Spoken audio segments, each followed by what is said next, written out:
All of his co-workers were gone. What could it mean? Stanley decided to go to the meeting. Stanley picked up the bucket and smiled. He'd never be alone again, not truly alone, not with the bucket around. Stanley clutched the bucket tightly to his chest and entered the door on his left.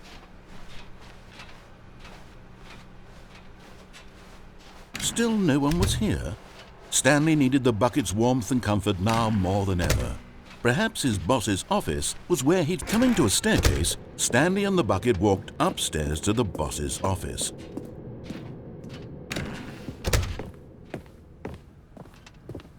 Stepping into his manager's office, Stanley was once again stunned to discover not an indication of any human life. But Stanley guessed the correct code by sheer luck. Was it that the bucket knew all along? Was the bucket guiding him? Yes, this is certainly the most logical explanation.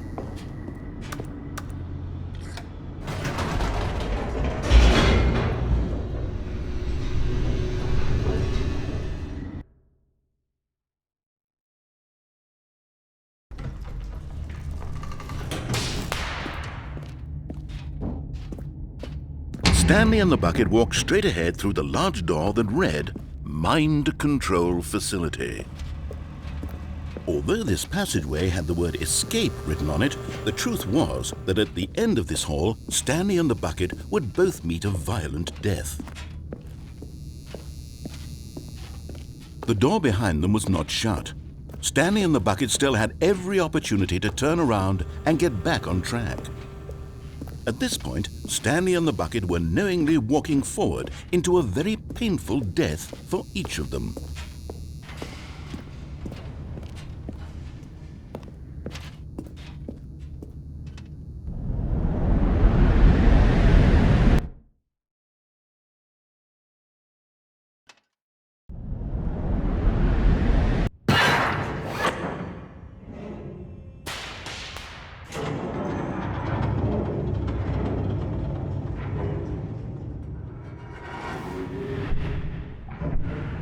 As the machine whirred into motion and Stanley and the bucket inched closer to their demise, Stanley reflected on how meaningless the bucket's warmth and comfort had turned out to be. To be sure, it puts the mind and the soul at ease to embrace the bucket, but what use is a sense of ease when you're about to be crushed to death? This is what Stanley thought to himself, and he sort of kicked himself for wasting so much time carrying a bucket everywhere. Farewell, Stanley.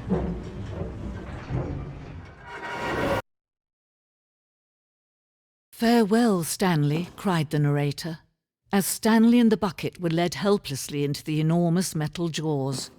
In a single visceral instant, the bucket's life came to an end as it was crushed violently to death.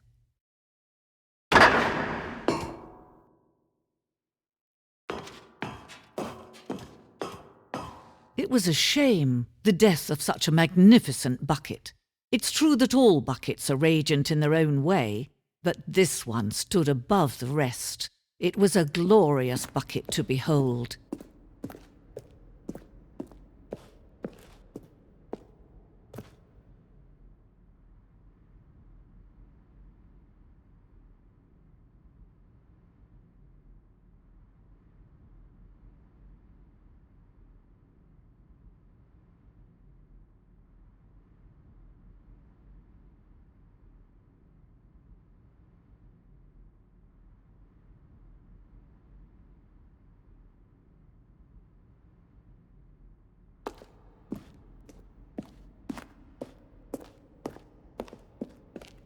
Can you see how arrogant it was for Stanley to take a bucket like this and to claim it for his own?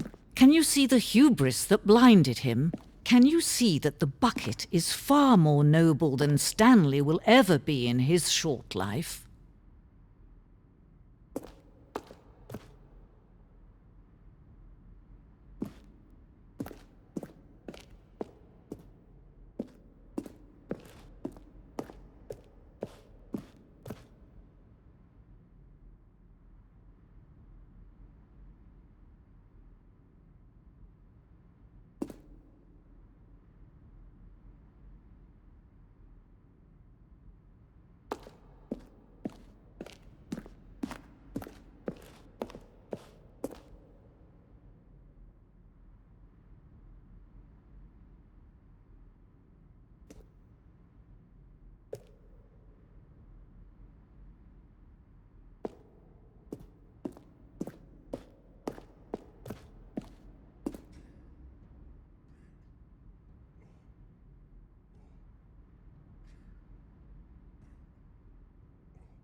No man can own a bucket, and certainly not a bucket as dazzling to behold as this one. It is man who should kneel before the bucket.